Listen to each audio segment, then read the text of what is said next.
Durante años se ha ocultado en palacios, se ha escabullido por los pasillos del Kremlin y se ha agazapado en búnkeres secretos. A menudo resguardado de la vista, salvo alguna aparición pública ocasional en la que está rodeado de seguridad, Vladimir Putin ha logrado protegerse del dolor que la guerra en Ucrania le ha causado a su propio país. Pero ya no. Putin finalmente lo resiente, mientras Rusia se desmorona internamente y él no puede frenarlo. Y la razón por la que Putin lo está sintiendo es que la guerra que él inició ha golpeado duro a Rusia justo en el único lugar que a él le importa: el bolsillo.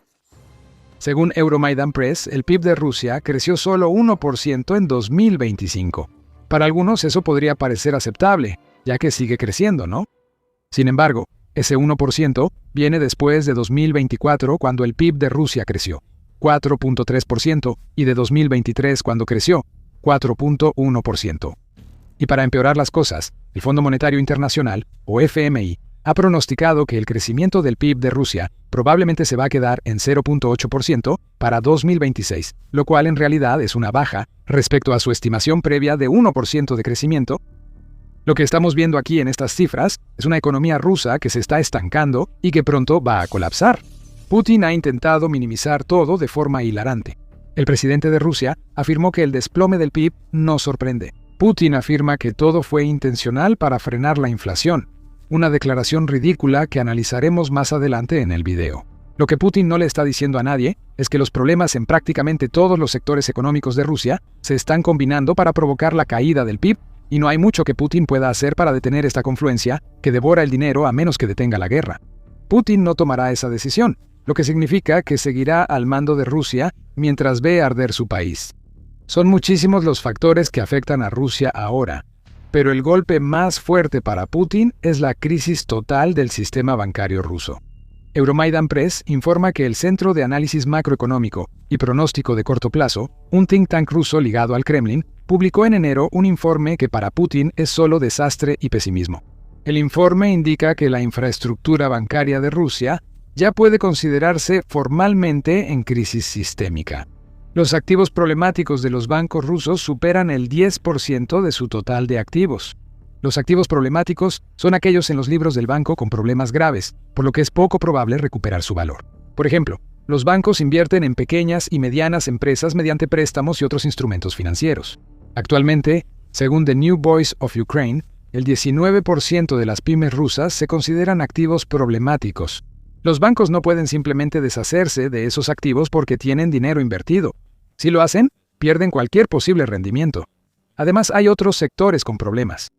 El 6.1% de los préstamos minoristas en Rusia, equivalentes a 2.3 billones de rublos, unos 30.1 mil millones de dólares, están considerados problemáticos. También sucede con el 11.2% de los préstamos corporativos de bancos rusos. Eso equivale a 10.4 billones de rublos o 136.3 mil millones de dólares en inversiones que los bancos rusos podrían perder si estos préstamos problemáticos caen en impago. El informe del Centro de Análisis Macroeconómico y Pronóstico de Corto Plazo contiene varias otras revelaciones. Advierte alto riesgo de fuga de depositantes si la situación en Rusia empeora. Y lo harán. Quédate con nosotros hasta más adelante en el video y vas a ver por qué. La fuga de depositantes básicamente significa que los deudores huyen de sus problemas, dejando a sus acreedores tirados. Eso ocurre en todos los bancos, pero cuando el 10% de los deudores rusos está en alto riesgo de fuga, Putin enfrenta una crisis bancaria creciente. El mismo informe también dice que la probabilidad de que Rusia entre en recesión para julio de 2026 es alta. Una recesión equivale a un crecimiento negativo del PIB. Ni uno de los principales centros económicos de Rusia, ligados al Kremlin, cree posible un crecimiento de 0.8% en 2026. Putin intenta darle la vuelta a esto tan rápido que se va a marear. El presidente de Rusia dice que estos problemas económicos son artificiales para que Rusia controle la inflación. Incluso señaló que la inflación bajará a 5.6% para finales de 2025, lo cual sí es menor que el pico de 10.3% que Trading Economics reporta que Rusia enfrentó en marzo de ese año. Sin embargo, como señala el Instituto para el Estudio de la Guerra, o ISW, la tasa de inflación de Rusia volvió a subir a 6.4% interanual en enero de 2026. Putin reitera que esto era de esperarse. Esta vez, el aumento del IVA en Rusia de 20% a 22% tiene la culpa, y la inflación que se vio después es solo un bache a corto plazo que se corregirá muy pronto. No tomes en cuenta que el aumento del IVA fue necesario porque Rusia recibe menos ingresos de un recurso clave que pronto revelaremos. Y definitivamente no tomes en cuenta el informe del ISW que indica que la inflación de alimentos en Rusia fue de cerca del 25% antes y después del alza del IVA. La gente de Rusia solo debe saber que Putin controla todo. Confía en tu líder, no en tus ojos, aunque llores al ver que el repollo cuesta tanto que no comerás otra cosa por meses. La versión de Putin es absurda, especialmente considerando la crisis bancaria sistémica de Rusia. La única forma en que podría tener algo de sentido es si el plan de Putin es acabar por completo con la banca en Rusia. Tiene sentido, supongo. No puedes tener inflación cuando ya no existen los bancos ni el dinero. Estamos siendo sarcásticos. Es difícil creer que Putin provoque a propósito el colapso del PIB ruso, cuando hay muchos factores detrás de todo esto, fuera de su control, que seguirán empeorando. Y uno de esos factores, como siempre cuando se habla de la economía de Rusia, es el petróleo. ¿Adivina qué? Rompieron otro récord de ventas ruso, pero en la dirección equivocada. El 4 de febrero United 24 Media reportó que los ingresos fiscales de Rusia por petróleo y gas se desplomaron un impresionante 50% en enero de 2026 en comparación con el mismo mes de 2025. Rusia aún obtuvo 5.1 mil millones de dólares en impuestos de petróleo y gas, así que no se quedó sin dinero.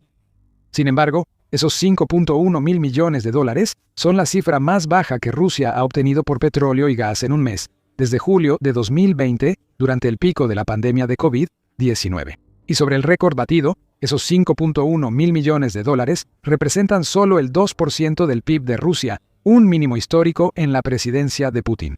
Antes, los impuestos al petróleo y gas siempre aportaban más del 2%.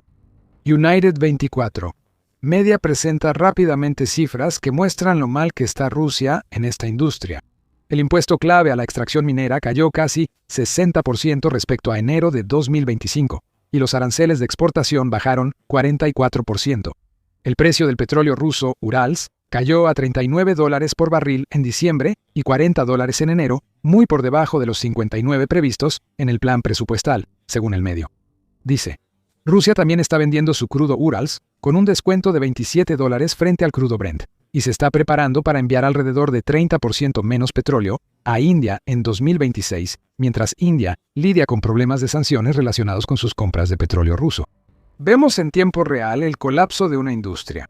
Es importante porque Rusia depende de los ingresos del petróleo y gas, igual que la guerra de Putin en Ucrania. Hay varias razones por las que Rusia no puede sobrevivir sin los ingresos que obtiene de estos recursos. Según la Agencia Internacional de Energía, en 2021, los ingresos por impuestos al petróleo y gas representaron el 45% del presupuesto federal de Rusia, un año antes de que Putin iniciara la guerra en Ucrania. El Instituto Oxford de Estudios Energéticos señala que este porcentaje es típico. Dice que la industria petrolera y gasífera rusa suele aportar entre el 30 y 50% del presupuesto federal. En resumen, cuando las ventas de petróleo y gas son bajas, entra menos dinero al presupuesto federal del que Putin depende para mantener la guerra en marcha. El momento no podría ser peor para Putin. Estas caídas de ingresos empeoran la situación financiera de Rusia y llevaron a Putin a subir el IVA, lo que ahora dice que está provocando el aumento de la inflación. El presupuesto ruso no es saludable. El 4 de febrero UNN reportó que el déficit presupuestario de Rusia podría triplicarse para 2026, principalmente por la menor compra de petróleo ruso por India. Una fuente no identificada, que supuestamente es cercana al Kremlin, ha sugerido que Rusia podría generar 18% menos ingresos por petróleo y gas de lo que el gobierno anticipa, lo que llevaría a un déficit de entre 3.5% y 4.4% del PIB. Recuerda que los ingresos energéticos de enero fueron el 2% del PIB. Cuando el petróleo y el gas juegan un papel tan enorme para mantener a flote la economía rusa, cualquier caída, incluso una en la que Rusia siga ganando miles de millones por ventas de petróleo y gas, es importante. Unos miles de millones de dólares menos al mes debilitan el esfuerzo bélico de Rusia en Ucrania y hace que su gente sienta más el impacto de la guerra de Putin. Y de alguna manera, incluso en medio de todo este panorama tan sombrío para Rusia, parece que las cosas solo van a empeorar. Pero antes de meternos más a fondo en eso, este es un recordatorio rápido de que estás viendo The Military Show. Suscríbete y sé de los primeros en ver estos videos al publicarse. Ya mencionamos que el FMI redujo el pronóstico de crecimiento del PIB de Rusia. La Fundación para la Defensa de las Democracias afirma que la caída del PIB se debe a sanciones de Estados Unidos. y Putin enfrentará más dificultades pronto. Antes de eso, hay muchas señales de que Rusia está apenas en la parte mala de una situación que empeora. Toma la industria rusa como ejemplo. Euromaidan Press describe la capacidad productiva de Rusia como atrapada, y es una expresión muy acertada. Lo que Putin nunca pareció prever cuando transformó la economía de Rusia en una que dependía enormemente del auge del sector de defensa, es que ese auge en defensa se traduciría en caídas casi en todas las demás áreas. Ese sector absorbió tanta mano de obra rusa que paralizó cualquier industria no relacionada con los intentos de Putin de destruir Ucrania. Como declaró a Peskov, una radio regional, el director de NPN Holdings, empresa manufacturera rusa, reactivar la industria rusa ahora parece imposible. No hay mercado, créditos ni forma de adquirir equipo avanzado. Incluso China, famosa por su industria, no nos vende equipos para trabajar metales, dijo Igor Savitsky, y añadió que es por las sanciones. Savitsky tiene razón sobre la manufactura rusa. China y las sanciones han causado la caída de la actividad manufacturera en Rusia. El 29 de diciembre, The Moscow Times reportó que la manufactura rusa cayó por séptimo mes consecutivo. La evidencia proviene del índice de gerentes de compras, o PMI, de S&P Global. Según el PMI, valores mayores a 50 indican crecimiento sectorial. La manufactura rusa estaba en 48.3 en la escala del PMI en noviembre y volvió a bajar a 48.1 en diciembre. Ambos meses registraron una caída, pero la de diciembre fue mayor que la de noviembre. En otras palabras, a Rusia todavía le falta mucho camino por recorrer antes de que su industria atrapada siquiera pueda empezar a recuperarse. La debilidad en las ventas en general se atribuyó a una menor confianza del consumidor y a la caída del poder adquisitivo. Estamos seguros de que subir el IVA al 22% no solucionará esos problemas, aunque Putin diga que esto es parte de un gran plan. Las empresas manufactureras enfrentan alzas en los costos de insumos que en diciembre fueron los más altos desde marzo, según The Moscow Times. Los mayores gastos se trasladan a los clientes con precios más altos, lo que pone en duda las cifras de inflación que presume Rusia. Hay algunas buenas noticias para Rusia en este rubro. Según Investing.com, en enero el PMI subió a 49.4, el nivel más alto en 8 meses. La manufactura sigue en declive, solo que en enero fue más lento. Aún está por verse si esto significa que Rusia está llegando a algún tipo de meseta, o si solo disfrutó un momento de calma antes de una próxima tormenta del PMI. Hablando de inversión, tampoco es que haya mucho de eso pasando en Rusia ahorita. Eso según el viceprimer ministro de Rusia, Alexander Novak, quien dijo a senadores rusos que la inversión en la economía rusa tiende a 0% para finales de 2025. Las inversiones subieron apenas 0.5% en los primeros 9 meses de 2025. Para el año, probablemente será 0 o un poco por encima, según The Moscow Times, citando a Novak. De nuevo, la realidad demuestra que Rusia se equivocó en sus predicciones. En septiembre de 2025, el Ministerio de Desarrollo Económico de Rusia pronosticó que la inversión crecerá 1.7% para fin de año. Pero en el tercer trimestre de ese mismo año, la agencia Rosstat de Rusia registró la primera caída de la inversión en Rusia en 5 años. En específico, una caída de 3.1% en el tercer trimestre de 2025 muestra hacia dónde sopla el viento para Rusia en el frente de la inversión. Lo que esto significa para Rusia es que sus empresas no están invirtiendo precisamente en las industrias que mantienen a Rusia funcionando. The Moscow Times informa que el Centro HSC para el Desarrollo de Rusia reportó caídas en la inversión en transporte, construcción, petróleo, gas y carbón.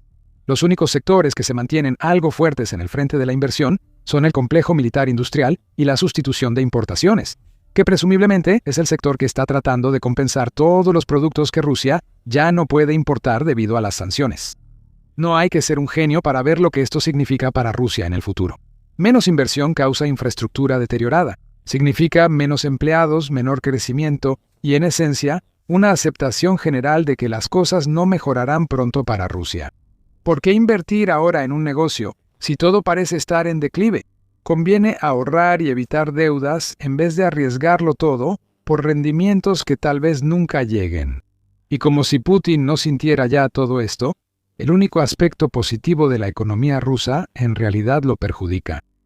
El rublo ruso se ha fortalecido un 25% frente al dólar en el último año, lo que normalmente sería muy bueno para Rusia. Pero que el rublo se fortalezca es un gran problema para Rusia al intentar vender su petróleo. Como señala Euromaidan Press, el presupuesto federal de Rusia depende del precio del petróleo en rublos que vende, no del precio en dólares. Así que cuando el rublo se fortalece frente al dólar, Rusia termina ganando menos dinero por su petróleo. Euromaidan Press lo explica en términos sencillos. Moscú presupuestó el crudo de los Urales en $59 por barril, equivalente a aproximadamente 5.400 rublos. Pero si los precios caen hacia los $50, Rusia pierde aproximadamente 1.000 rublos por cada barril vendido, un posible faltante de 0.5 a 0.7% del PIB, dice el medio. Eso son malas noticias para el presupuesto, y peor aún, también son malas noticias para las empresas de Rusia. Aunque el presupuesto federal usa precios en rublos y una moneda fuerte genera problemas, muchas empresas rusas de petróleo, gas y metales enfrentan un problema más complejo. Generalmente ganan en dólares, que ahora valen menos rublos, y pagan en rublos, por lo que pagan más si el rublo se fortalece frente al dólar. Incluso cuando Rusia acierta, todo sale mal. Y eso nos regresa a algo que ya hemos tocado varias veces: las sanciones. La presión sobre la debilitada economía rusa aumenta y, como toda la economía, empeorará. Dado que Putin no cambiará su postura sobre la guerra y no habrá un acuerdo de paz pronto, la Unión Europea y Estados Unidos preparan sanciones que podrían llevar a la economía rusa al borde del colapso. Según el Kyiv Post, la Unión Europea ya finalizó otro paquete de sanciones que está listo para aplicarse. La Unión Europea planea imponer sanciones a Rusia en el 4º aniversario de la invasión de Ucrania por Putin, en un acto que parece ceremonial. No sabemos mucho de estas sanciones, solo que de nuevo irán contra la flota fantasma de petroleros que sostiene los ingresos de Rusia. Esos mismos funcionarios afirman que Estados Unidos también ha preparado un nuevo paquete de sanciones contra Rusia, aunque no hay indicios de cuándo se van a implementar estas sanciones. La administración Trump probablemente espera el momento adecuado para usar sanciones y castigar a Putin por no hacer lo que quiere Estados Unidos, como ya hizo Donald Trump antes. Así que todavía no hay fecha, pero si Putin vuelve a no cumplir con sus afirmaciones de que quiere la paz en Ucrania, quizá lanzando misiles, drones y bombas inmediatamente después de participar en conversaciones de paz, probablemente veremos que el paquete de sanciones de Estados Unidos llegue poco después. Putin no tiene poder para detener nada de esto. Olvídalo. Putin sí tiene el poder de alejar a Rusia del abismo, pero la única manera de hacerlo es terminar la guerra en Ucrania en términos que no le entreguen todo lo que Putin quiere. El presidente de Rusia no va a aceptar eso, así que la guerra va a seguir con todo. Y mientras ese sea el caso, la economía de Rusia va a seguir en su espiral descendente hacia el olvido. El dinero mantiene funcionando la máquina de guerra rusa y permite que Putin y sus compinches del Kremlin hayan prolongado el conflicto en Ucrania. Pero ahora las cosas están cambiando. No es solo que el dinero se está acabando. Ucrania encontró la manera de asegurarse de que el propio dinero de Rusia pague por el daño que ha causado la guerra. Y este es dinero que Putin nunca va a recuperar. Hay un doble golpe de problemas que le han pegado a Putin en la cara.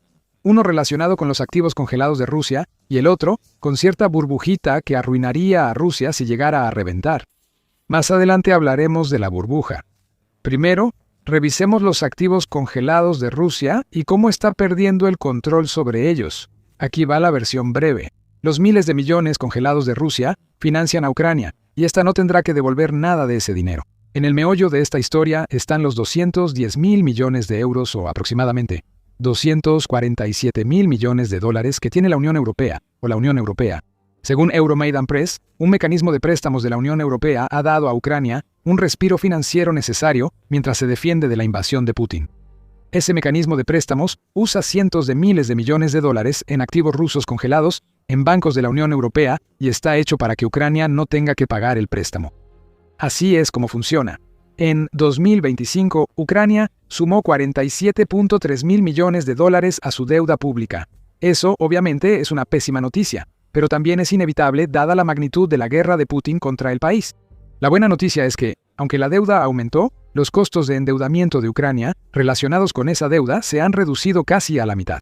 La razón principal es el dinero recibido por Ucrania de las naciones del Grupo de los 7, respaldado por activos congelados del Banco Central ruso.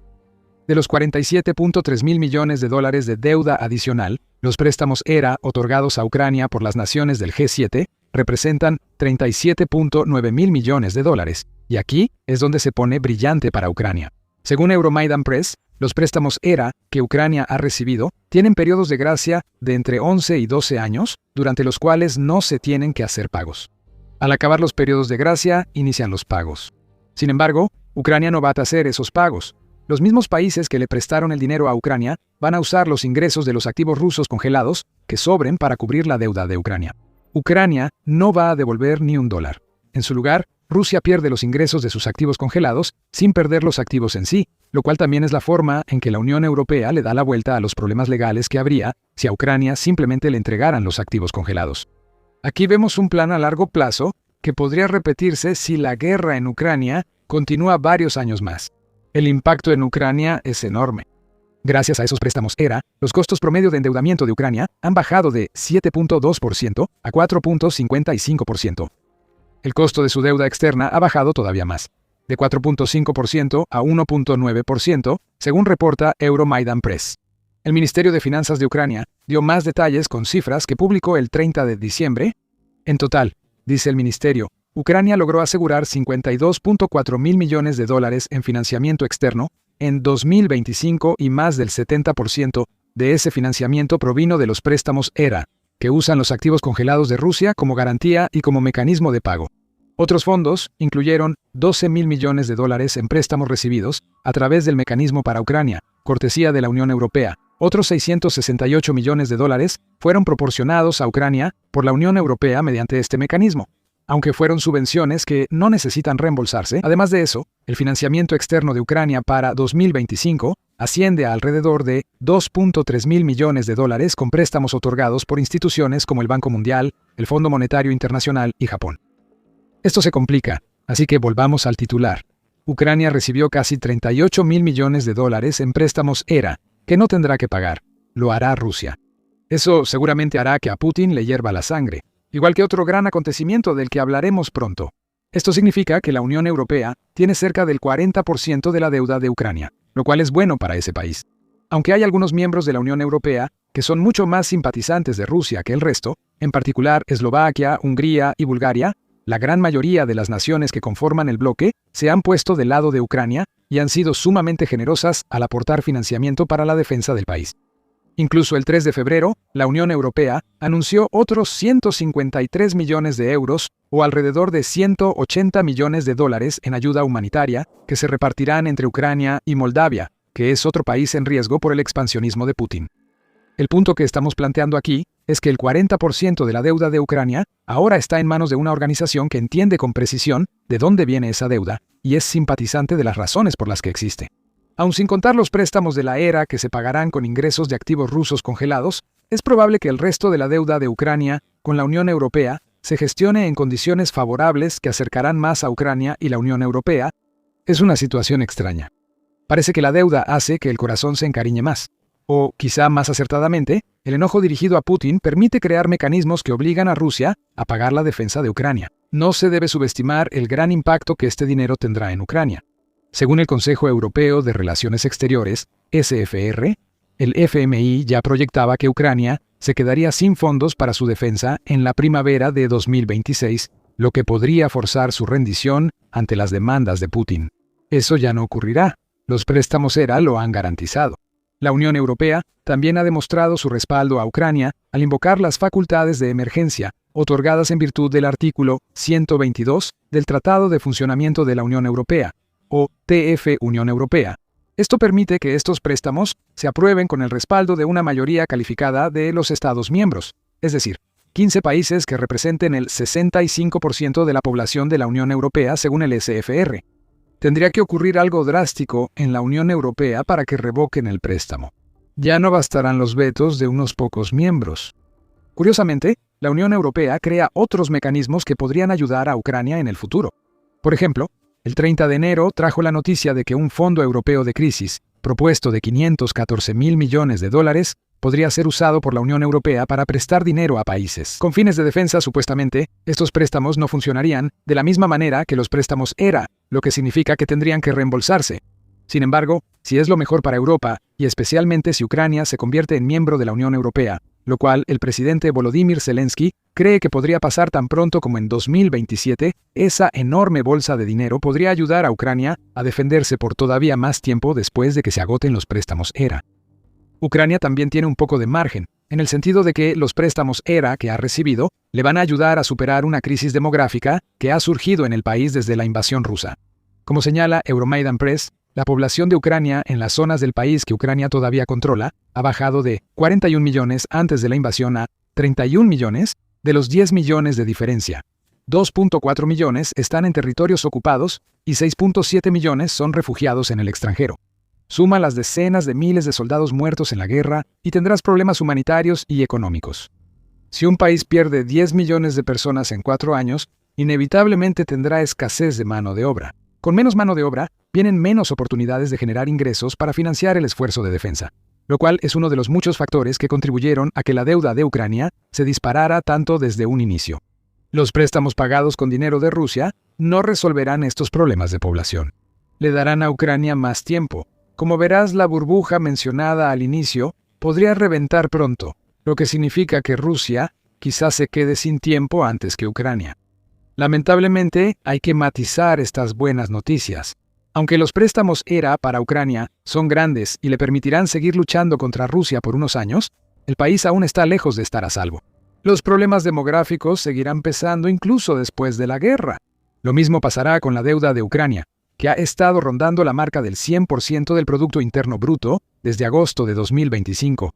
Los préstamos de la ERA son algo más de una quinta parte de los 184.000 millones de dólares que Ucrania debía pagar en agosto, por lo que aún habrá reembolsos que probablemente afecten al país durante años tras la guerra. Pero podría ser peor. Ucrania podría quedarse sin dinero para la primavera y dejar de existir como la conocemos desde el colapso de la Unión Soviética. Y eso nos lleva de nuevo a la burbuja. Pero antes estás viendo The Military Show. Si aún no te suscribes, es el momento ideal para ver más análisis como este. Ahora que Ucrania y la Unión Europea hallaron una forma brillante de meterle la mano al bolsillo a Putin y obligar a Rusia a pagar por la defensa que Rusia intenta destruir, ahí está la burbuja. En específico, la burbuja del oro que ha estado sosteniendo a Rusia durante gran parte de la guerra podría estar a punto de reventar. El 3 de febrero, Ambrose Evans Pritchard, editor de negocios internacionales del Telegraph, escribió que la situación actual de Rusia es similar a la del Reino Unido al inicio de la Segunda Guerra Mundial. Para continuar la guerra, el Reino Unido vendió su oro y reservas de divisas a Estados Unidos bajo el esquema de cash and carry. Rusia ha hecho esto durante la guerra en Ucrania, aprovechando el alza del oro que ha sumado más de 200.000 millones de dólares al fondo de guerra de Putin desde la invasión. Putin depende mucho de ese oro. Desde diciembre de 2024, Euronews reportó que el oro se volvió uno de los recursos estratégicos clave de Rusia, ya que las sanciones complicaron la venta de petróleo y gas. En ese momento, Rusia ocupaba el quinto lugar en la lista de países con las mayores reservas de oro, con unas 2.571 toneladas cortas estadounidenses o 2.333 toneladas métricas. Rusia busca aumentar sus reservas de oro desde la invasión de Putin. En febrero, The Telegraph informó que Rusia aumenta su participación en el comercio de oro en África, enviando mercenarios y juntas apoyadas por el Kremlin para controlar minas en el continente. Rusia busca más oro porque es un producto difícil de sancionar. Es mucho más fácil de mover físicamente que algo como el petróleo, lo que lo convierte en una mercancía que se puede contrabandear sin que las redes financieras normales se den cuenta. Las ventas de divisas dejan un rastro en papel. La venta de oro, si se hace con suficiente discreción, puede no dejar evidencia más allá de que el comprador tenga más oro del que tenía antes. Y eso asumiendo que comprador o vendedor sean transparentes sobre su oro. Putin quería el oro porque sabía que tendría compradores. China destaca entre ellos, y Evans Pritchard señala que ha ayudado a sostener la economía de guerra de Putin con su versión de paga y llévate, ahora más mediante entregas directas de lingotes de oro del Banco Central ruso. Pero ahora Rusia tiene un problema. El valor del oro se está desplomando. Mientras el precio cae, miles de millones desaparecen del fondo de guerra ruso en días. No importa que Rusia aún tenga grandes reservas de oro. Si el valor de ese oro baja, Putin no puede hacer mucho. Las primeras etapas de lo que podría ser un desplome del oro han llegado por fases, y todo empezó la semana que comenzó el 26 de enero. El viernes, los analistas quedaron atónitos al desplomarse el valor del oro y la plata. La plata cayó hasta un 30% en un día, pero más importante para Rusia, el valor del oro se desplomó alrededor de un 10%. Euronews ofreció algunas cifras más, junto con algo de contexto. Señalaron que el valor del oro había alcanzado un nuevo récord de $5.600 por onza el 29 de enero, solo para desplomarse a alrededor de $4.770 por onza al día siguiente. Para entender esto, hay que hacer cuentas. Rusia tenía poco más de 2.500 toneladas cortas estadounidenses de oro en reservas en 2024. Si asumimos que la cifra se ha mantenido igual, y probablemente no ha sido así porque Putin ha estado vendiendo oro ruso para financiar su guerra, podemos darnos una idea muy aproximada de cuánto dinero perdió Rusia en 24 horas. Una tonelada corta, que es la versión estadounidense de una tonelada, equivale a 29.166.7 onzas troy, que es la medida estándar del oro. Multiplica 29.166.7 onzas troy por $5.600 por onza y te da un poco más de 163.33 millones de dólares por tonelada de oro. Multiplica eso por unas 2.500 toneladas de oro que había en las reservas de Rusia en 2024, y todo suma un poco más de 408.000 millones de dólares. Luego hacemos lo mismo con el precio después de la caída.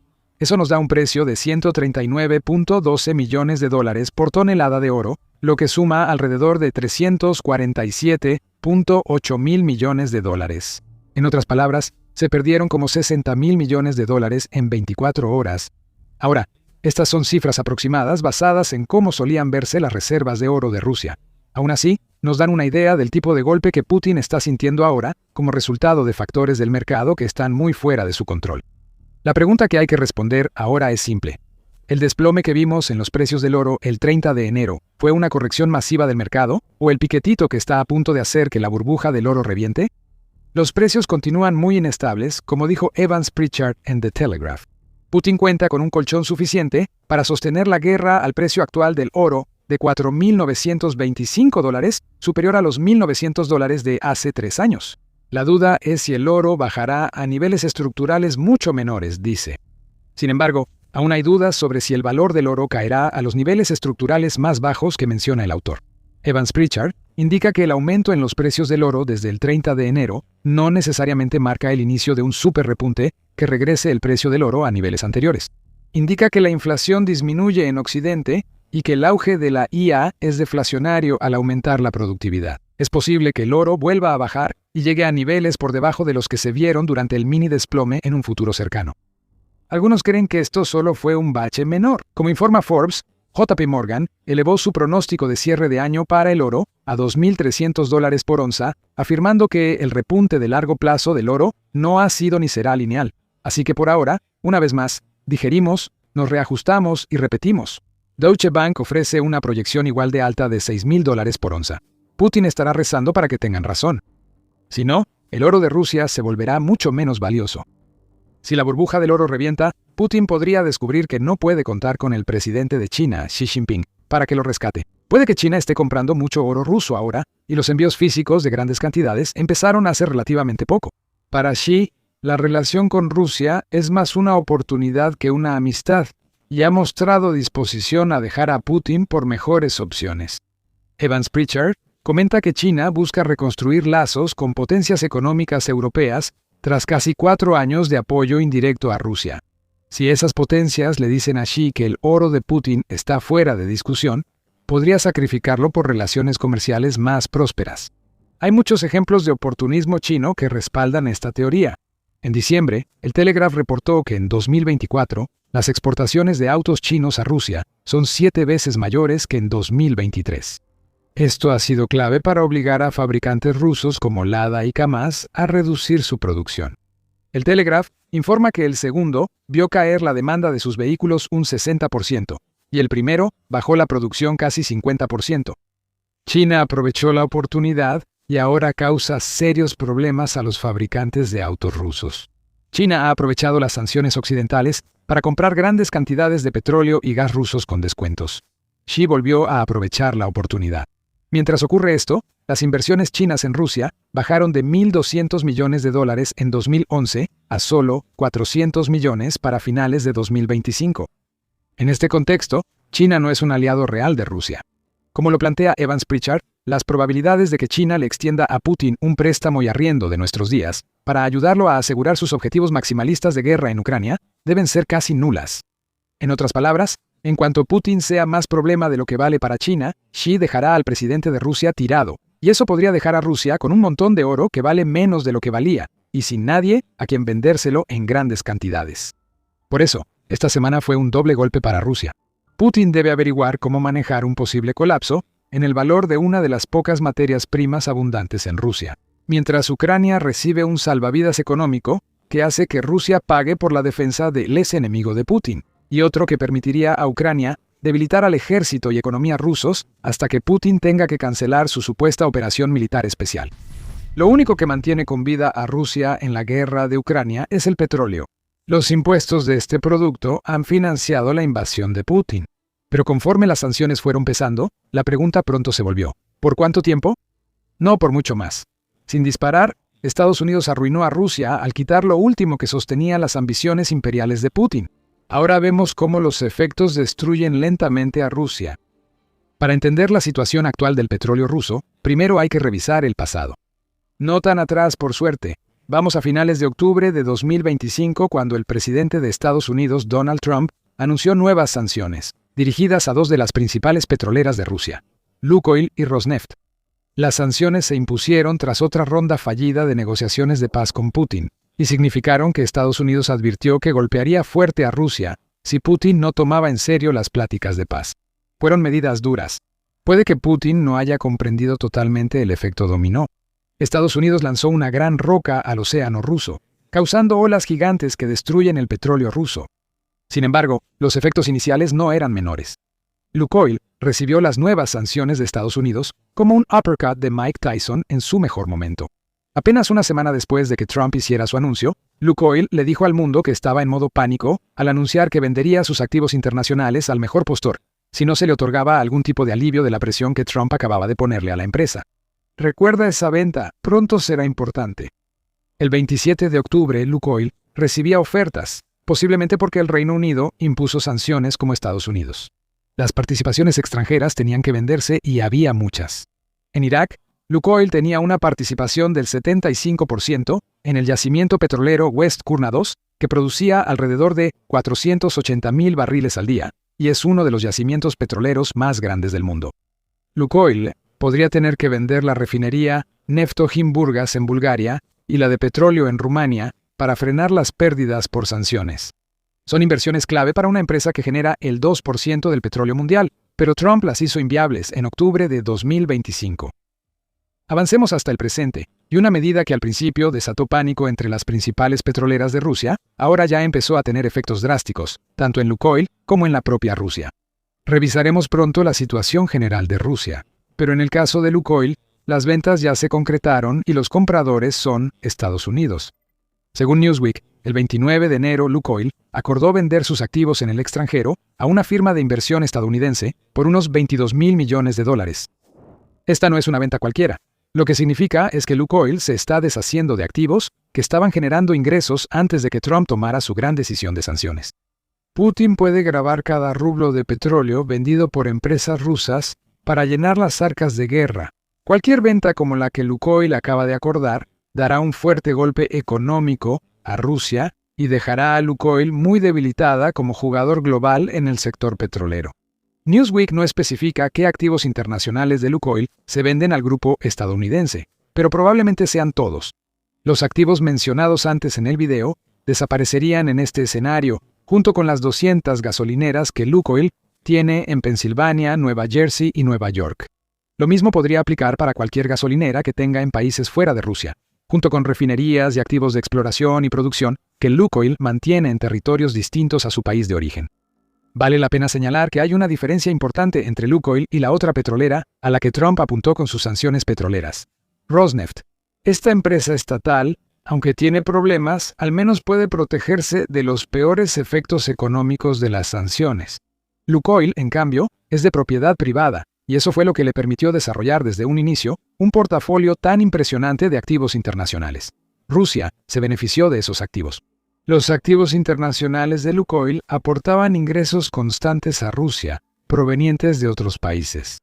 Eso es vital para un país que ha visto cómo el dinero de inversiones en el extranjero prácticamente se ha agotado tras la invasión de Ucrania por parte de Putin.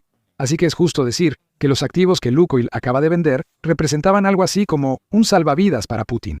Con esos activos en manos de una firma estadounidense, el salvavidas se cortó y el valioso petróleo ahora apoya a alguien que no es Putin. El Kremlin no puede cobrar impuestos sobre ingresos que ya no llegan al país. La venta de activos de Lukoil pudo causar una pérdida millonaria al presupuesto de guerra ruso. Para Lukoil, es solo una curita cuando se está desangrando. Aunque la inyección de $22.000 millones a la empresa es muy necesaria, Lukoil enfrenta otros problemas relacionados con los fuertes descuentos que tiene que aplicar a cada barril de petróleo que le vende a países que, felices, se la están dejando caer mientras aprovechan el impacto que han tenido las sanciones occidentales. A Lukoil le afectan tanto estos descuentos que, días antes de anunciar la venta de sus activos en el extranjero, los jefes de la compañía, los meros fueron a arrastrarse al Kremlin con la gorra en la mano, rogándole al gobierno algún tipo de alivio fiscal por los descuentos que ahora se ve obligado a ofrecer. Una fuerte caída del precio del crudo ruso lo llevó a cotizarse a cerca del 50% de los referentes globales. Según el Moscow Times, Lukoil pide al Kremlin modificar el mecanismo amortiguador del precio de combustibles en Rusia. Este amortiguador, introducido en 2018, compensa a las petroleras rusas si los precios del combustible en el país bajan de los internacionales. La contrapartida es que las empresas tienen que hacer pagos adicionales al Estado cuando los precios domésticos suben por encima de los niveles internacionales. Lukoil debe hacer esto ahora y le preocupa. Solicita que el descuento fiscal al crudo ruso se limite entre $10 y $15 por barril. Actualmente, los topes de descuento superan los $20, por lo que Lukoil deberá aportar unos $170 millones al presupuesto anual de Rusia en diciembre bajo el mecanismo de amortiguación. La cifra aumenta aún más si consideras enero. Según United 24 Media, las petroleras rusas probablemente transfieran $616 millones al presupuesto estatal ruso entre diciembre y enero. Para ponerlo en contexto, estas mismas empresas recibieron en conjunto $23.000 millones de Rusia bajo el mecanismo de amortiguación en 2023 y otros $11.5 mil millones en 2024. Pero, para que quede claro, Lukoil quiere que Putin le saque menos dinero a la industria petrolera rusa justo cuando Putin está exprimiendo a Rusia hasta el último rublo que pueda agarrar para financiar su guerra. Algo nos dice que no hay ninguna posibilidad de que eso pase. Por cierto, Rosneft no es que esté yendo muy bien. Aunque ser propiedad del Estado protege a la empresa de los problemas de Lukoil con activos internacionales, las ganancias de Rosneft caen rápidamente. En diciembre de 2025, UNN informó que en los primeros 9 meses de 2025, las ganancias de Rosneft se desplomaron alrededor de un 70%. Ten en cuenta que esto fue antes de que Trump implementara sus sanciones, así que es muy posible que Rosneft esté batallando todavía más conforme avanzamos más en 2026 y simplemente aún no nos hemos enterado. El Kremlin está tratando de echarle la mano a Rosneft, ya que anunció $10.000 millones en alivio fiscal para la empresa, que se pagarán cada año entre 2026 y 2030. Eso solo equivale a $133 millones al año. Aún así, es dinero que Rosneft parece estar recibiendo solo porque es propiedad del Estado. Aún así, las grietas definitivamente ya están empezando a notarse en los gigantes petroleros de Rusia, y podemos decir lo mismo de Rusia en sí. Pero antes de meternos más a fondo en los problemas de Rusia, este es un recordatorio rápido de que estás viendo The Military Show. Si todavía no te has suscrito, ahora es el momento. Regresemos a lo que ocurre con Rusia. Como dijimos antes, las sanciones de Trump en octubre están causando un gran efecto dominó. Recién supimos cuál ha sido, y es ese efecto para Lukoil. Sin embargo, Rusia también está lidiando con un montón de problemas nuevos provocados por estas sanciones, sobre todo cuando las sanciones de Trump se combinan con las muchas que vinieron antes. Por ejemplo, la recaudación fiscal ha bajado muchísimo. El 19 de enero Reuters reportó que, según sus cálculos, es probable que los ingresos del presupuesto federal de Rusia, provenientes del impuesto que genera por la venta de gas y petróleo, caigan 46% en enero, en comparación con el mismo mes de 2025. Rusia seguirá recibiendo mucho dinero para la guerra de Putin. Se ingresarán $5.41 mil millones al arcas de guerra, aunque es la cifra más baja que Rusia ha obtenido por grabar 2 de sus activos más valiosos desde agosto de 2020. Eso fue en las primeras etapas de la pandemia de COVID-19, cuando obligaban a quedarse en casa y la demanda de combustible era baja. Peor aún para el Kremlin, esta caída ocurrió tras un 2025, donde los ingresos del presupuesto federal ruso también cayeron a su nivel más bajo desde 2020. La recaudación fiscal obtenida del petróleo y el gas cayó 24% en comparación con 2024. De nuevo, Rusia todavía generó mucho dinero con su petróleo y gas, de hecho unos $112.6 mil millones, pero eso es 24% menos que el año anterior. Antes, que en enero haya otra caída, indica que los ingresos siguen bajando. a Rusia le aplican recorte tras recorte y esto muestra las primeras etapas de su desangramiento. Si las tendencias actuales continúan, los ingresos fiscales de Rusia por petróleo y gas en 2026 serán más bajos que en 2025, y así sucesivamente. Con el tiempo, quedará muy poco. Newsweek destaca que los problemas petroleros de Rusia continuarán mucho después de la guerra en Ucrania. En guerra, Rusia ha compensado con alto gasto en defensa, impuestos y endeudamiento. Cuando la guerra termine, el país enfrentará altos costos de reconstrucción y presión por el nivel de vida, informa El Medio. La cortina de humo sobre las finanzas de Rusia ya se está disipando. Al acabar la guerra, el pueblo de Putin requerirá la inversión que les negó estos 4 años, pero no habrá fondos para la reconstrucción que Rusia no esperaba enfrentar.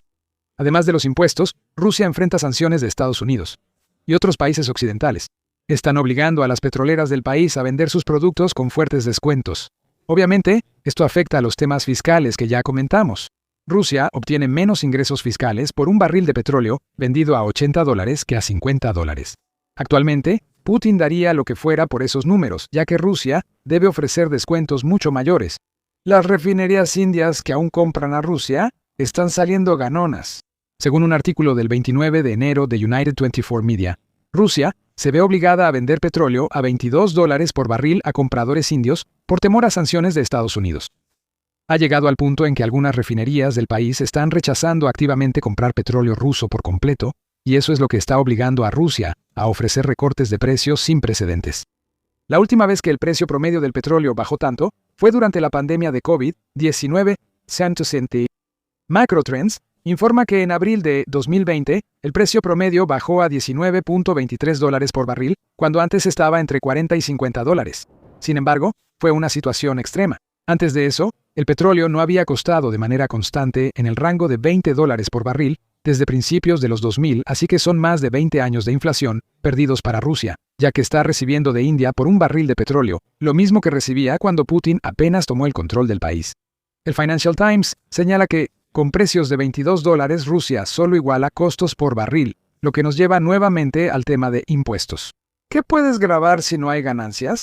Como dijo un exalto ejecutivo energético al Financial Times, si Estados Unidos aumenta más las sanciones, solo podremos vender petróleo por ducto. Sabemos que Putin quiere regresar a Rusia a como era antes, pero tal vez esto ya está llevando las cosas demasiado lejos. Si nos regresamos a cuando Trump implementó las sanciones de Estados Unidos contra Lukoil y Rosneft, vemos que el problema con India empezó para Rusia como un mes después de ese anuncio. En noviembre, Reliance Industries, uno de los mayores conglomerados de India, anunció que dejó de importar crudo ruso para su refinería de exportación en Gujarat. Esta transición se completó antes de lo previsto para garantizar el cumplimiento total de las restricciones a la importación de productos que entran en vigor el 21 de enero de 2026, dijo Reliance Industries en un comunicado de prensa, que básicamente se traduce en Estados Unidos nos obligó a hacerlo. Reliance recortó todavía más sus importaciones, como reportó oilprice.com el 29 de enero. La empresa dejó de comprar petróleo sancionado de Rusia, restringiendo severamente las opciones de proveedores rusos para Reliance. Esto significa que Reliance solo adquirirá cantidades limitadas de crudo ruso, sujeto a topes de precio, lo que puede generar los descuentos mencionados por United 24. Para agravar la situación, el ministro de Petróleo de India, Jagdeep Puri, anunció en enero que las importaciones de petróleo ruso bajaron de 1.8 a 1.3 millones de barriles diarios. Aún con descuento, son $11 millones diarios en compras eliminadas, es decir, más de 4.000 millones anuales que Putin no puede grabar. Esto es por las sanciones de Estados Unidos. Y parece que la situación de Rusia empeorará, sobre todo si la iniciativa de sanciones secundarias de Estados Unidos, que busca imponer aranceles del 500% a países que compren petróleo ruso, se convierte en ley. Por cierto, el petróleo ruso no sancionado tampoco está generando grandes ingresos para que Putin financie la guerra en Ucrania. Según el medio United 24, el precio promedio de exportación de un barril de crudo de los Urales, que es el tipo de crudo que Rusia vende principalmente, bajó hasta $39 por barril en diciembre. Te damos 3 intentos para adivinar lo que diremos. Es el nivel más bajo desde la pandemia de COVID-19. Ahora, para Rusia, lo normal es volver al estado en que estaba cuando una enfermedad desconocida causó pánico mundial. El liderazgo de Putin ha llevado a esto, y esto solo se va a poner peor. En enero, los precios promedio del crudo de los Urales bajaron hasta $34 por barril, y aunque se recuperaron hacia finales del mes, el rango de entre $36 y $38 en el que se vende un barril ahorita sigue siendo más bajo que en diciembre. En 2025, la situación del petróleo ruso ha empeorado. El Financial Times señala que el descuento por barril del crudo de los Urales llegó a $24 en noviembre, lo que equivale a la diferencia en el precio de venta entre un barril de crudo de los Urales y uno de crudo Brent. Las sanciones obligan a esos descuentos. En 2024 y 2023 el descuento era de solo $15, así que la presión de las sanciones claramente ha tenido un efecto, y va a seguir teniéndolo. Irónicamente, lo único que mejora en la economía rusa también causa todos estos problemas del petróleo. Ahorita, el valor del rublo es 17% más alto que la tasa de 92 rublos por $1 estadounidense que Rusia asumió para su presupuesto nacional. Esto significa que Rusia está generando menos rublos por cada dólar que gana con sus ventas de petróleo. El Financial Times explica, una diferencia de $10 en el precio promedio del crudo de los Urales frente al presupuesto eliminaría de 1.5 a 1.8 billones de rublos en ingresos, según analistas de Alfa Bank, el mayor prestamista privado de Rusia. 1.8 billones de rublos son alrededor de 23.9 mil millones de dólares, o sea, más dinero que Putin no va a poder grabar. Ya te mostramos muchos números en este video, pero aún quedan algunos más para resaltar lo grave de la situación petrolera en Rusia.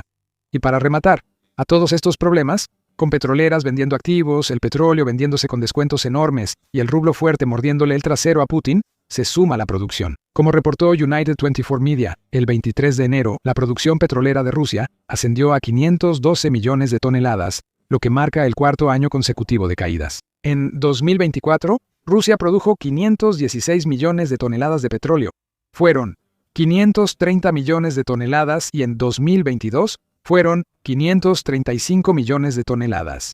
La producción petrolera rusa en 2025 no ha sido tan baja desde 2009. Entonces, ¿qué vemos aquí? La respuesta simple es que el sector petrolero de Rusia se está deslizando hacia una crisis.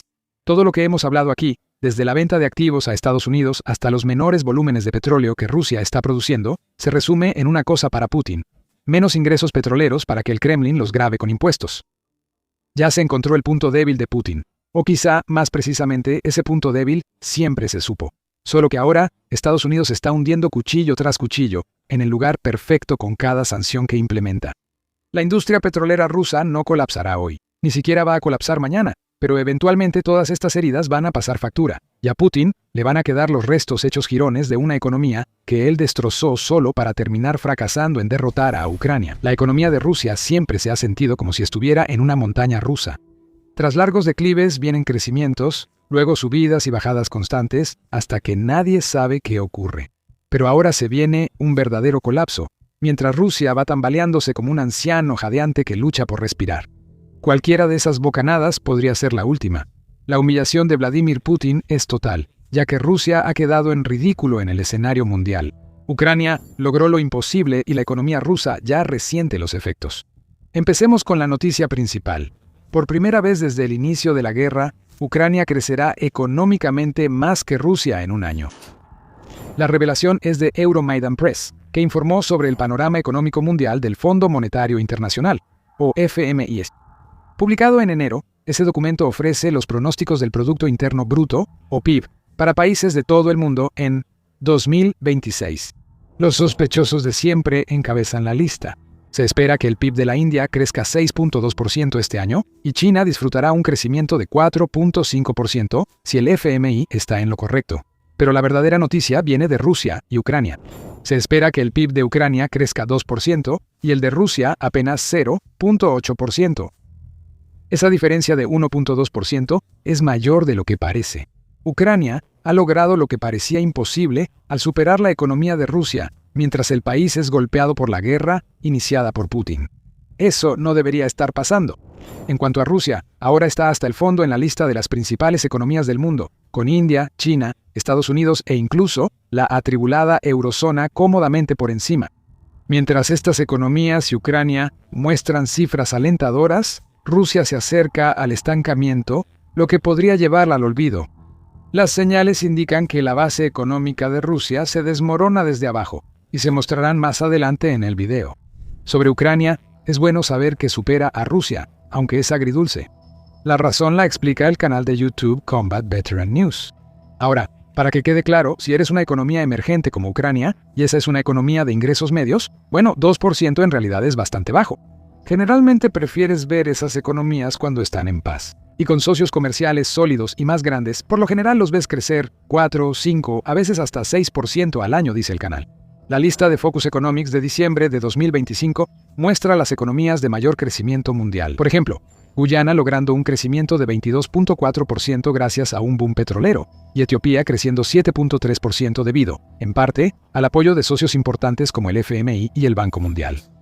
Ucrania cuenta con recursos y apoyo internacional, aunque diferente, por lo que podría lograr un crecimiento similar. Que la economía crezca, aunque poco, mientras Rusia lanza ataques aéreos casi diarios y hasta 700.000 soldados intentan invadir, demuestra la resiliencia de Ucrania. La guerra iniciada por Putin está dando origen a una gran nación y a la vez destruyendo un país que fue grande. La historia no trata de lo que Ucrania habría recibido en un mundo perfecto si Putin no hubiera cometido la locura de invadir. Es sobre cómo la invasión afectó a Rusia. En su informe sobre el pronóstico del FMI, The Moscow Times señala que la situación de Rusia es aún peor de lo que parece. La predicción de 0.8% en realidad representa un recorte del 0.2% en los pronósticos del FMI. El mismo medio señala que las noticias que salen del Banco Central de Rusia, que digamos, tiene un interés particular en maquillar las cifras de crecimiento del país, han proyectado un crecimiento del PIB de entre 0.5% y 1.5%. La cifra más alta es ambiciosa y la baja más probable. Recuerda que estas cifras son para 2026. El pronóstico del FMI para Rusia en 2025 es actualmente de 0.6%, lo que significa que 2026 será el segundo año de estancamiento para la economía rusa. Lo que vemos indica que el estancamiento podría convertirse en un colapso financiero. Las señales están en todas partes y ninguno de los problemas mejorará mientras Putin siga con una invasión tan costosa para su país. Empezando por lo básico, casi sobra decir que el fondo de guerra de Rusia se está quedando peligrosamente bajo, debido a la presión que la guerra en Ucrania ha puesto sobre la economía del país. El economista Volodymyr Vlasiuk dijo en octubre a Euromaidan Press que a Rusia quizá le quedaban 12 a 18 meses de financiamiento para la guerra antes de quedarse sin dinero. En ese momento, el déficit presupuestario de Rusia se había cuadruplicado, ya que sus ingresos petroleros habían caído al punto de que apenas representaban una quinta parte del presupuesto federal. Normalmente, los ingresos del petróleo y gas en Rusia aportan entre el 30 y 50% del presupuesto y el 20% del PIB, según el Instituto de Estudios Energéticos de Oxford. Para octubre, también se habían retirado más de $100.000 millones del Fondo Nacional de Riqueza de Rusia, lo que, en esencia, es un fondo para tiempos difíciles que existe para sacar a Rusia adelante en emergencias. Ha estado cumpliendo su función para Putin durante la crisis que él mismo le ha creado a su país. Para octubre, el fondo de $145.000 millones se había reducido a $40.000 millones. Estas señales tempranas muestran que las proyecciones del FMI afectan más a Rusia de lo que Putin admite. Ahora veamos lo más importante sobre la economía de Rusia. Ya hablamos del petróleo, pero decir que bajan los ingresos no es toda la historia. Euromaidan Press señala que el pronóstico del FMI salió exactamente el mismo día en que Reuters reveló que los ingresos de Rusia por petróleo y gas iban a caer un enorme 46% en enero, en comparación con el mismo mes de 2025. Rusia seguirá ganando miles de millones con su petróleo, unos 5.41 mil millones de dólares, aunque es la cifra más baja desde agosto de 2020. En ese momento, la pandemia de COVID paralizaba la demanda mundial de combustible. Así que parece que Rusia está regresando a niveles que, en el pasado reciente, solo un virus a nivel mundial había provocado. Es un colapso extrañamente impresionante, de una manera retorcida. Tampoco es que Rusia haya tenido en 2025 ingresos excepcionales de petróleo y gas para amortiguar este golpe. Ver una caída como la que se anticipaba en enero es una cosa cuando vienes de ventas fuertes. Que esa caída sea en el primer mes del año, tras un año récord en caídas de petróleo y gas, es muy diferente. Como reportó Bloomberg, el 15 de enero los ingresos de Rusia por petróleo y gas cayeron 24% en 2025 en comparación con 2024, volviendo a marcar un punto bajo que no se veía en 5 años. Eso vuelve a poner a Rusia justo en niveles de la era del COVID otra vez, pero durante todo un año. Quizá Putin extrañe cuando millones de rusos usaban cubrebocas en vez de morir o ser heridos en Ucrania. A estas alturas, la tendencia a la baja es clara, pero lo que podría llevar los problemas de petróleo y gas de Rusia de crisis a catástrofe es que no se ve solución cercana. Además, los precios del crudo Urals son más bajos que los del Brent, lo que agrava el problema. El crudo principal de Rusia se vende entre 20 y 27 dólares por barril menos que el Brent, lo que afectará a Rusia. Sin embargo, lo que esto significa para Rusia es que probablemente enfrente un 2026 en el que su crudo se venda entre 40 y 45 dólares por barril.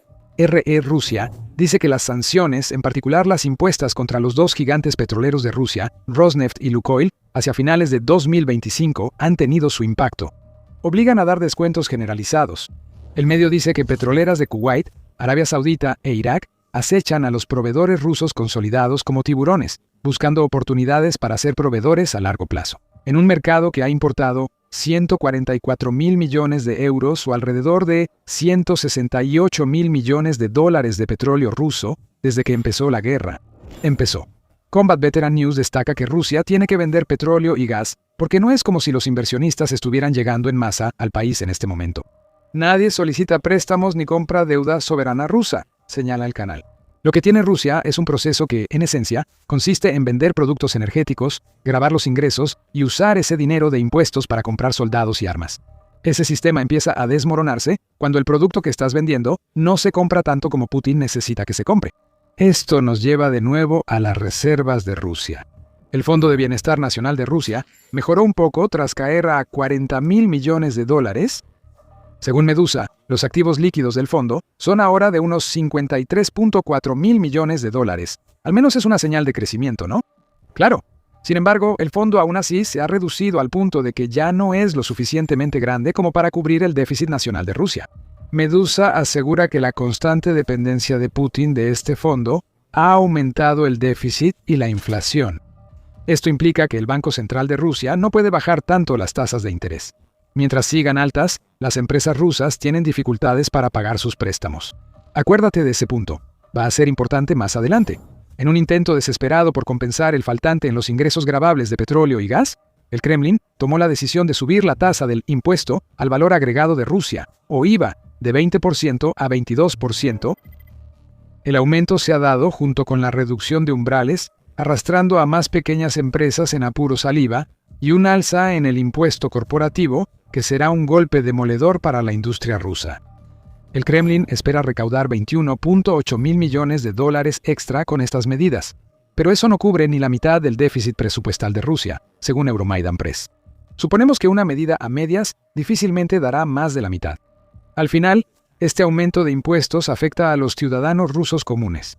Las empresas ya subieron sus precios, probablemente por necesidad, para cubrir el nuevo impuesto. Estos aumentos son enormes, como reportó The Moscow Times el 20 de enero. Los servicios de comida, fitness, salud privada y educación subieron entre 8 y 10%, mientras que los de TI y digitales aumentaron entre 5 y 7% según el medio.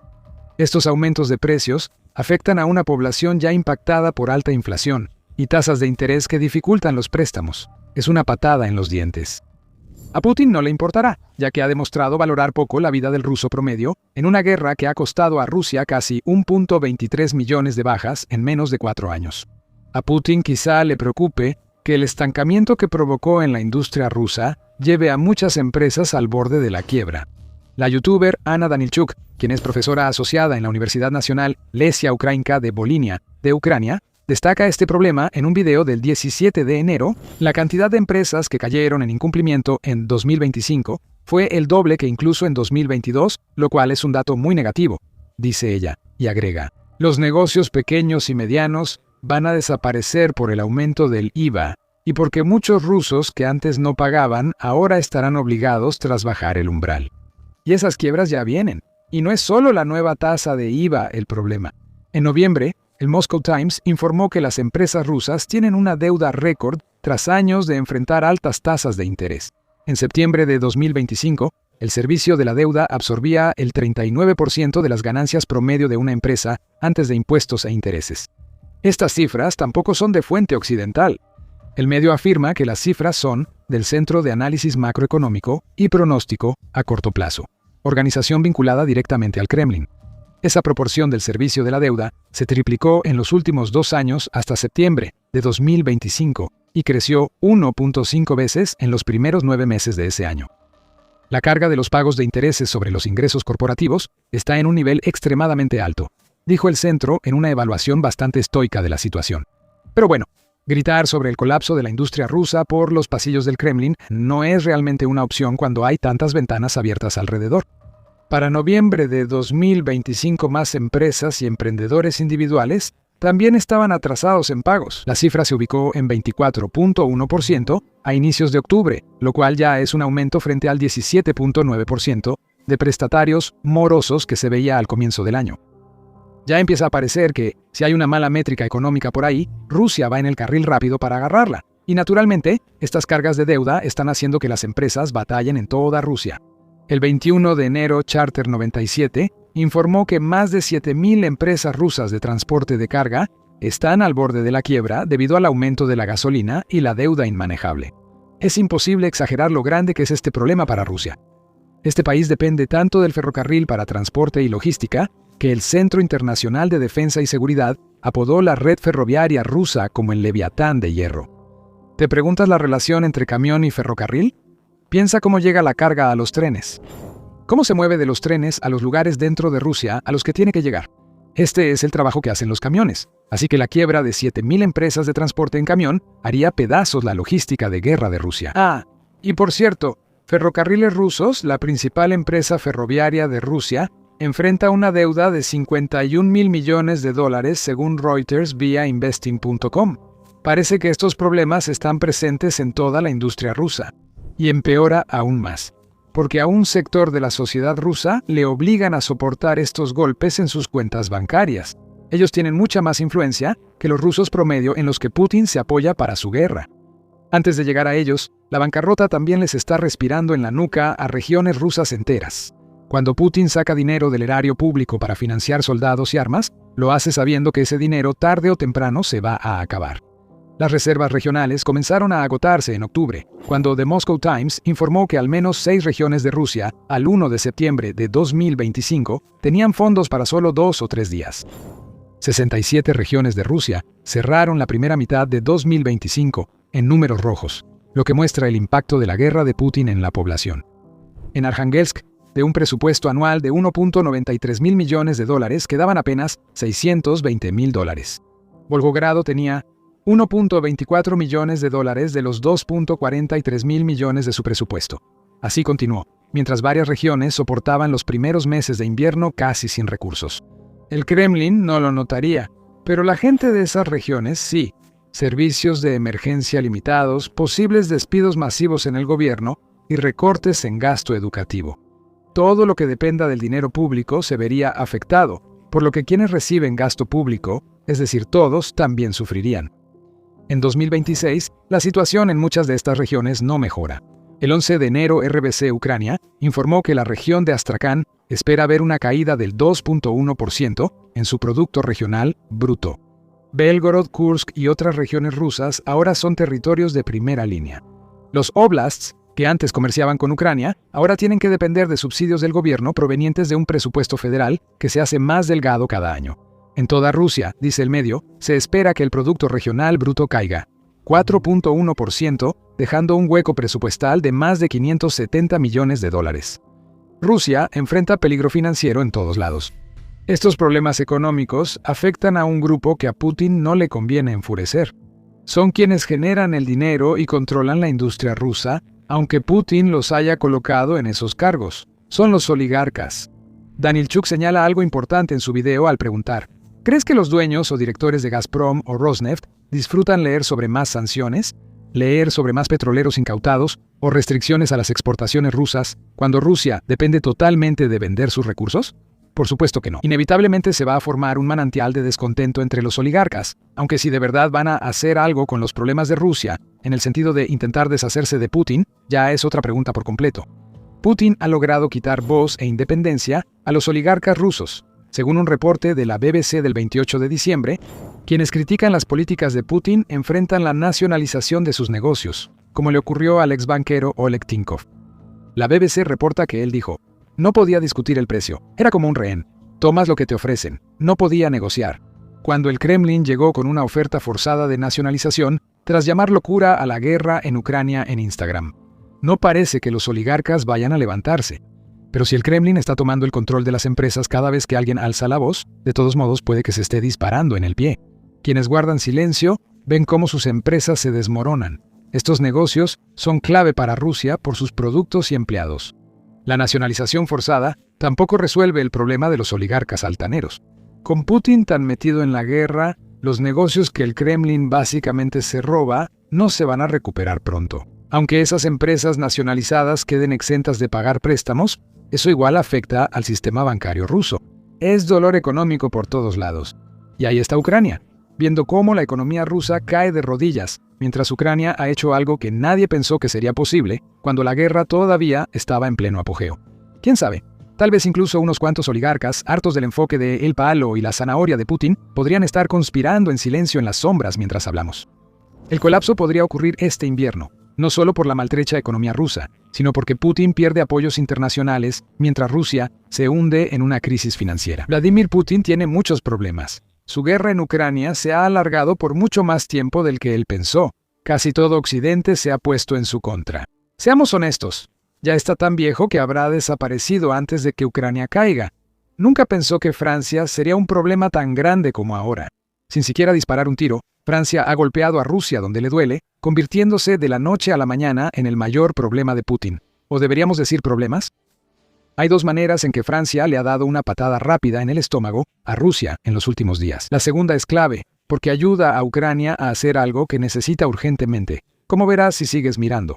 En cuanto al primer golpe, Francia acaba de tomar el control de uno de los muchos petroleros fantasma que están ayudando a Rusia a enviar ilegalmente su petróleo por todo el mundo. El 22 de enero, BBC News reportó que Francia incautó un petrolero sospechoso de la flota fantasma rusa en el Mediterráneo. El Grinch, que aseguramos no es Jim Carrey disfrazado, fue incautado por estar bajo sanciones internacionales y sospecharse que navegaba con bandera falsa, según el presidente Emmanuel Macron. La tripulación del petrolero debió sentir que les robaban la Navidad cuando llegó la Marina francesa. Tras abordar el buque, la Marina inspeccionó a fondo y las autoridades concluyeron que la Marina confirmó las dudas sobre la validez de la bandera. Eso significa que el barco ruso usaba la bandera de otro país. Un truco habitual de la flota fantasma para evadir sospechas. Tras la incautación, Macron usó X para enviar un mensaje aparentemente dirigido a Putin. No toleraremos violaciones, afirmó Macron, antes de explicar lo hecho por la Marina francesa. La operación se realizó en alta mar en el Mediterráneo, con apoyo de aliados y cumpliendo la Convención de las Naciones Unidas sobre el Derecho del Mar. Se abrió una investigación judicial y el buque fue desviado, agregó Macron. Mi mención de aliados es una pista de que Francia no actuó sola la mañana del 22 de enero. Recibió ayuda de un aliado clave, el Reino Unido. LBC informó que un patrullero de la Marina Real ya seguía al petrolero de la flota fantasma antes del ataque francés. El medio informa que el secretario de Defensa del Reino Unido, John Healey, reveló que su país ayudó a las autoridades francesas con el rastreo mientras el Grinch cruzaba el estrecho de Gibraltar. Eso tiene sentido. El estrecho de Gibraltar es una vía marítima entre el sur de España y el norte de África. Brinda una ruta segura para barcos entre el Atlántico y el Mediterráneo, y el Reino Unido tiene una base en la isla rocosa que lleva el nombre del estrecho. LBC informa que el Reino Unido envió el HMS Dagger, probablemente desde esa base, para seguir al barco furtivo ruso en el Mediterráneo. Navegando bajo la bandera de Comoras, que es una nación de África Oriental tan poco conocida que a muchos les costaría ubicarla en un mapa, el Grinch continuó hacia el Mediterráneo, donde fue incautado por las autoridades francesas. El Grinch era un objetivo porque estaba sancionado por Reino Unido, Unión Europea y Estados Unidos, quienes lo acusaron de pertenecer a la flota en la sombra que mantiene el flujo de dinero del petróleo hacia Rusia, pese a las sanciones. LBC añade que investigaciones revelaron que el barco venía de Murmansk, Rusia, aunque se desconoce su destino, ya que fue interceptado entre España y Marruecos. El Reino Unido se ha involucrado por segunda vez en la incautación de un petrolero de la flota en la sombra en semanas recientes. A inicios de enero, Estados Unidos vigiló 2 barcos, uno en el Caribe y otro en el Atlántico Norte. sospechosos de transportar petróleo entre Rusia y Venezuela. Uno de esos barcos, ahora llamado La Marinera, pero antes conocido como el Vela One, había llevado a las fuerzas estadounidenses a una persecución a lo largo de cientos de millas de mar tras un intento inicial de decomisar el barco. Estados Unidos alcanzó al barco entre Escocia e Islandia y descubrió que navegaba con bandera de Guyana. En este caso, el Reino Unido brindó apoyo facilitador, informa Sky News. Permitió a Estados Unidos usar varias bases y ofreció el RFA Tide Force, normalmente buque de reabastecimiento, a los perseguidores estadounidenses. Llegó más apoyo con una aeronave de la Real Fuerza Aérea, que vigiló para asegurar que Estados Unidos mantuviera el rumbo. El Reino Unido parece ocupado con la flota en la sombra. En ambos casos, el Reino Unido solo apoyó. Francia acaparó titulares el 22 de enero al dar un golpe sorpresivo a la flota en la sombra que dejará a Putin tambaleando. Perder otro de sus barcos turbios es lo último que quería el presidente de Rusia, ya que depende de estos petroleros viejos para mantener el dinero entrando cuando más lo necesita. Rusia creó su flota sombra para evadir las sanciones impuestas por Occidente desde la invasión de Putin a Ucrania. The Guardian ofrece un buen resumen de qué es la flota. Está compuesta por cientos de petroleros viejos y no regulados que Rusia ha comprado de todo el mundo. Suelen navegar en condiciones tan malas que serían ilegales si tuvieran inspecciones reales. Estos barcos transportan petróleo ruso a India, China, Venezuela y otros países que compran el crudo sancionado de Rusia con grandes descuentos ofrecidos por Putin. Esta flota es enorme. The Guardian afirma que la flota fantasma de Rusia incluye 1.423 buques tanque, de los cuales 921 están sujetos a sanciones por al menos una de las tres entidades que mencionamos antes. El medio señala que las cifras de la inteligencia de Lloyd's List no son definitivas.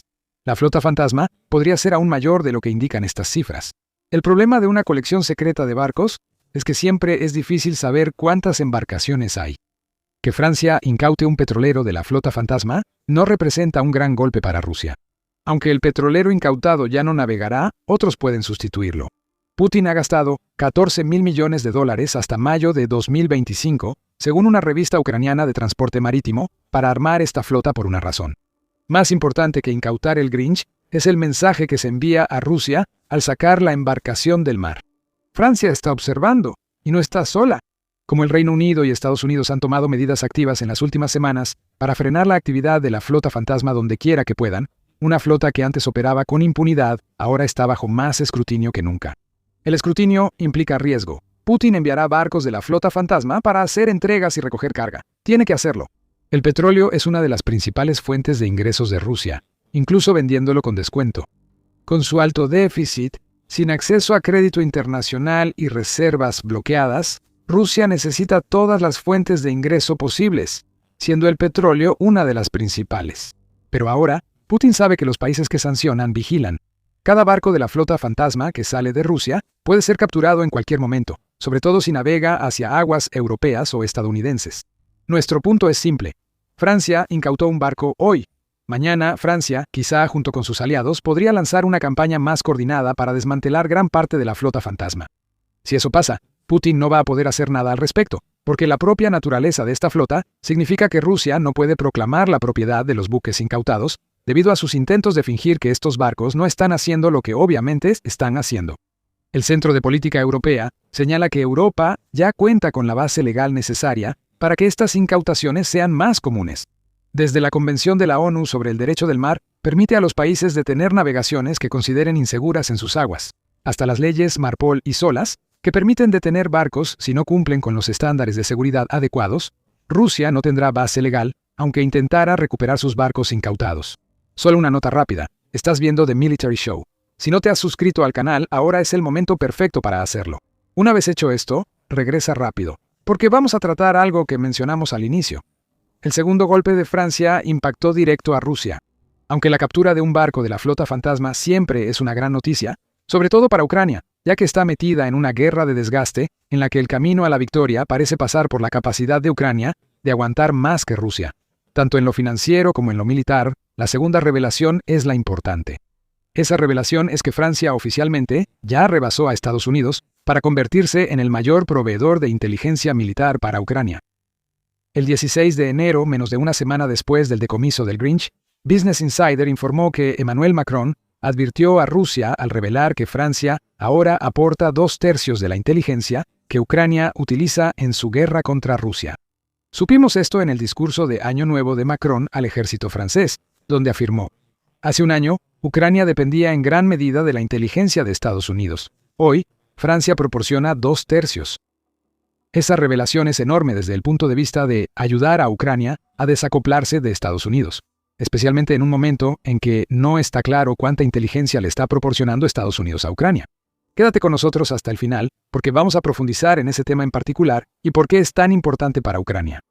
Business Insider señala que Francia busca ser líder militar regional en Europa, mientras la administración Trump insta al continente a asumir más responsabilidad en su defensa, lo que explica su impulso por dominar la inteligencia. En su reporte sobre Macron, The Kyiv Independent explica por qué la inteligencia, sin importar la fuente, es tan vital para Ucrania. Toda información que Ucrania obtenga es valiosa. Sobresalen las imágenes satelitales recientes y de alta calidad, pues este tipo de inteligencia puede alertar a Ucrania sobre posiciones rusas y activos clave para atacar con misiles y drones. Piensa en este tipo de inteligencia como el complemento desde el espacio a los drones de reconocimiento que escanean constantemente el terreno desde los cielos de Ucrania y te das una idea. No sabemos mucho sobre los tipos de inteligencia que Francia le está proporcionando a Ucrania. Sin embargo, tenemos muchas pistas, incluida una declaración del ministro de las Fuerzas Armadas de Francia, Sébastien Lecornu. En marzo de 2025, Lecornu declaró en France Inter que Francia estaba dispuesta y podía compartir inteligencia que Ucrania necesitara. Ya estaba ocurriendo. Según su declaración, nuestra inteligencia es soberana, hecha con nuestras capacidades y la compartimos con los ucranianos. Aunque Lecornu, al igual que Macron, no dio más detalles más allá de esa afirmación, su mención de un sistema de inteligencia soberano ha llevado a Militani a concluir que Francia probablemente está proporcionando inteligencia a Ucrania a través de su constelación de satélites militares Composante Spatial Optique, o CSO. El despliegue completo del CSO se completó en 2025. Cabe destacar que el último de los 3 satélites de la constelación en ser enviado al espacio fue transportado a su sitio de lanzamiento por un avión ucraniano AN-124, lo que sugiere que una alianza ya se estaba gestando mucho antes de que alguien revelara que ya estaba en marcha. Militarny explica que los 3 satélites tienen una construcción idéntica y afirma: los 3 satélites comparten un diseño idéntico. Sus sistemas ópticos usan configuración de telescopio Korsh. Los espejos están hechos de la vitrocerámica ultraestable Cerodur, que tiene un coeficiente de expansión térmica casi nulo. Los satélites CSO incluyen un canal de imagen infrarroja. Cada uno tiene varios telescopios para fotografiar el mismo objetivo desde distintos ángulos. Para el modelado 3D del terreno, que es increíblemente útil para Ucrania, esta característica por sí sola es razón más que suficiente para que Ucrania trabaje junto a Francia. Otra razón viene del hecho de que no solo los satélites en sí están bien hechos. La estructura del CSO es brillante para recopilar inteligencia. Los 3 satélites tienen un propósito específico que permite al trío trabajar junto y brindar datos muy precisos sobre lo que ocurre en tierra en Ucrania. El CSO-1 es uno de los que vuela más alto de los satélites, ya que opera a una altitud de 800 kilómetros o alrededor de 497 millas. Este recolector de inteligencia de visión general brinda reconocimiento de área amplia con fotos de hasta 35 centímetros o alrededor de 13.7 pulgadas por píxel de resolución. Esa es una resolución lo suficientemente alta como para identificar cosas como las posiciones de los vehículos blindados y las aeronaves de Rusia. El siguiente es el CSO-2, con un nombre bastante lógico, que vuela a una altitud de 480 kilómetros o alrededor de 298 millas. Este satélite genera imágenes con resolución de 18 centímetros o unas 7 pulgadas por píxel, pero la alta resolución es la diferencia entre identificar un tanque en el suelo y poder distinguir la marca y el modelo específicos del tanque que se está desplegando. El satélite puede detectar señuelos, evitando que Ucrania gaste municiones en armas falsas sin peligro real. La desventaja es que el CSO-2 opera en una órbita expuesta a trazas de la atmósfera terrestre. El desgaste es y seguirá siendo un problema, así que la vida útil de este satélite está limitada a unos 10 años. Fue lanzado en 2020. Con suerte, Francia lo reemplazará en 2030. Por último, el CSO-3 es casi idéntico al CSO-1 en cuanto a la altitud de su órbita y la claridad de sus fotos. Sin embargo, cumple un papel diferente. El CSO-3 aumenta algo llamado la tasa de revisita. Ese término indica cuántas veces se puede obtener imagen de un área. Es un concepto bastante sencillo. El CSO1 y el CSO3 operan a la misma altitud, pero en diferentes fases orbitales. Si el CSO1 muestra una vista amplia de una ubicación antes de avanzar, el CSO3 pasará por ahí horas después. Actualizar la imagen y garantizar que las fotos de Ucrania no superen 12 horas de antigüedad, ya que cada satélite está en una órbita estándar de 24 horas, y hay mucho más.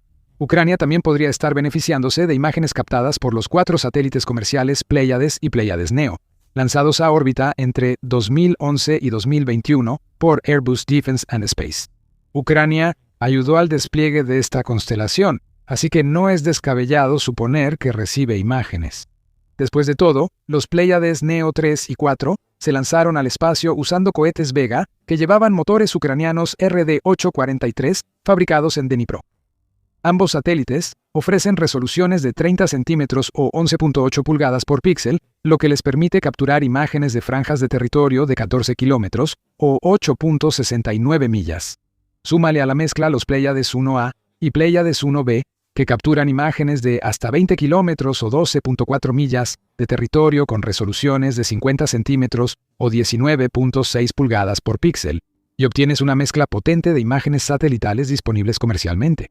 Además, está la Capacité de Renseignement Électromagnétique Spatial, o la constelación Ceres, que consta de 3 satélites.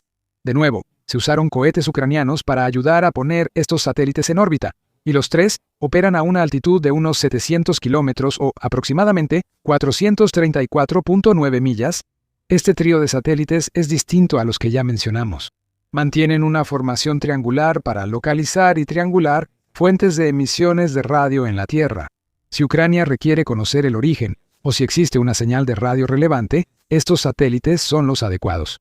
Sin embargo, tienen limitaciones en su apoyo a Ucrania. Ninguno parece servir como sistema de alerta temprana ante lanzamientos de misiles balísticos rusos. Ese es un problema que tiene toda Europa. Francia tampoco opera satélites de radar, aunque sí recibe imágenes de Italia y Alemania que, en teoría, podría enviarle a Ucrania. Otra opción es que ambos países envíen las imágenes directamente, sumándose al tercio de la inteligencia ucraniana que Francia no cubre.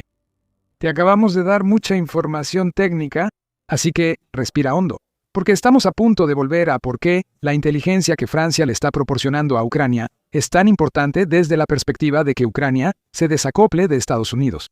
Ucrania no sabe si la administración Trump le dará la inteligencia necesaria. La montaña rusa entre Ucrania y Estados Unidos en 2025 mostró que su relación puede cambiar rápidamente, muchas veces según el avance de las conversaciones de paz con Rusia. El 5 de marzo de 2025, Mike Waltz, asesor de Seguridad Nacional de Estados Unidos, confirmó que su país pausó el intercambio de inteligencia militar con Ucrania tras una desastrosa reunión en la Casa Blanca entre los presidentes Donald Trump y Volodymyr Zelensky. El acceso se restableció rápido, pero The Kyiv Independent indica que Trump amenazó con quitarle el apoyo a Ucrania si no aceptaba un mal plan de paz que implicaba ceder territorio clave a Rusia. Aún no se sabe cuánta inteligencia comparte Estados Unidos con Ucrania. Está claro que comparte algo, pero si la administración Trump le está proporcionando información a Ucrania al mismo nivel que la administración de Joe Biden, es un tema que sigue en debate. Para Ucrania, Francia podría ser ahora un socio de inteligencia más estable que Estados Unidos en el último año. Eso ya es un grave problema para Putin. Probablemente no va a creer que pueda manipular a Macron de las mismas maneras en que intenta manipular a Trump. Francia tiene límites en la inteligencia que puede aportar, y Ucrania querrá mantener a Estados Unidos como socio clave si es posible. Ahora que Francia aporta 2/3 de la inteligencia de Ucrania, el país no quedará a ciegas si Estados Unidos corta el apoyo.